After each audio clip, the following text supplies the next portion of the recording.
Assalamualaikum warahmatullahi wabarakatuh. Perkenalkan, nama saya Faujan Ahmad Raihan dengan NIM C2083207013. Prodi Pendidikan Teknologi Informasi. Di sini saya akan mempresentasikan mengenai rumpun-rumpun model pembelajaran. Rumpun-rumpun model pembelajaran dibagi 4. Yang pertama, rumpun model sosial. Menurut Joyce dan Weil dalam buku Sri Anita mengatakan bahwa model-model sosial dirancang untuk menilai keberhasilan dan tujuan akademik, termasuk tadi tentang nilai-nilai sosial, kebijakan publik, dan memecahkan masalah.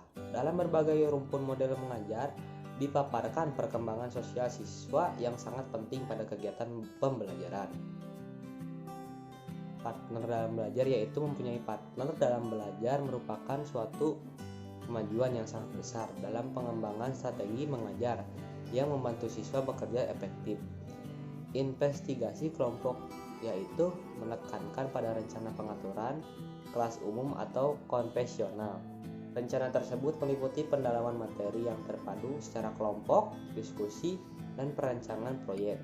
Model ini merupakan bentuk sederhana dari belajar kooperatif. Pada hakikatnya, investigasi kelompok ini dapat digunakan untuk semua bidang studi. Bermain peran merupakan guru mengajak siswa untuk memahami pengertian perilaku sosial dan memiliki perannya dalam interaksi sosial dan cara-cara memecahkan masalah-masalah sosial dengan cara yang efektif. Inquiry jurisprudensi adalah dengan model ini, siswa berpikir tentang kebijakan-kebijakan sosial. Siswa mempelajari kasus-kasus yang melibatkan masalah-masalah sosial dalam suatu wilayah. Kepribadian dan gaya belajar merupakan dengan gaya belajar semua dapat berkembang. Perkembangan dapat terjadi secara optimal untuk kebutuhan konseptual seseorang.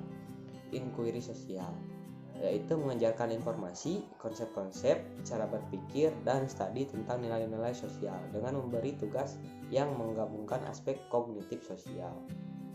Kedua, rumpun model pemrosesan informasi.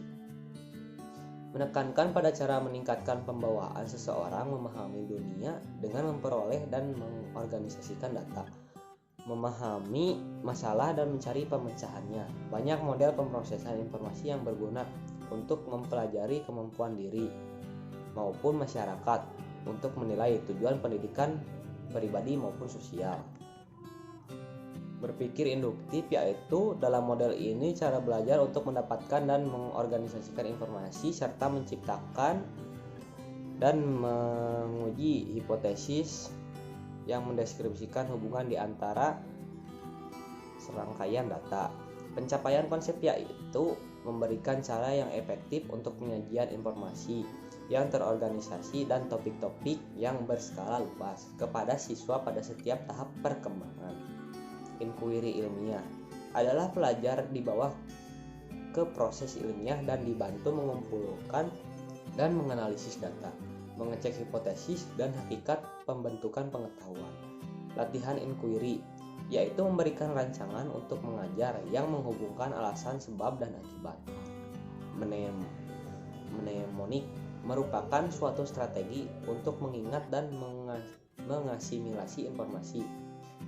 Sinektik, yaitu model dirancang untuk membantu siswa memecahkan masalah dan menulis kegiatan-kegiatan, serta menambahkan pandangan-pandangan baru pada topik dari satu bidang ilmu. Pengorganisasi awal merupakan memberikan struktur kognitif kepada siswa untuk memahami materi melalui kuliah, membaca, dan media yang lain. Penyesuaian dengan siswa merupakan model ini bertolak dari studi yang digunakan untuk membantu kita menyesuaikan pembelajaran pada suatu tahap kematangan siswa secara individual dan merancang cara meningkatkan perkembangan pelajar. Yang ketiga, rumpun model personal. Dimulai dari pandangan tentang harga diri individu yang berusaha memperoleh pendidikan sehingga berusaha memahami diri sendiri dengan baik. Pengajaran non-direktif. Pada model ini menekankan kerjasama antara pembelajar dengan guru. Guru berusaha membantu dan memahami bagaimana memainkan peran utama dalam pencapaian pendidikannya. peningkatan harga diri.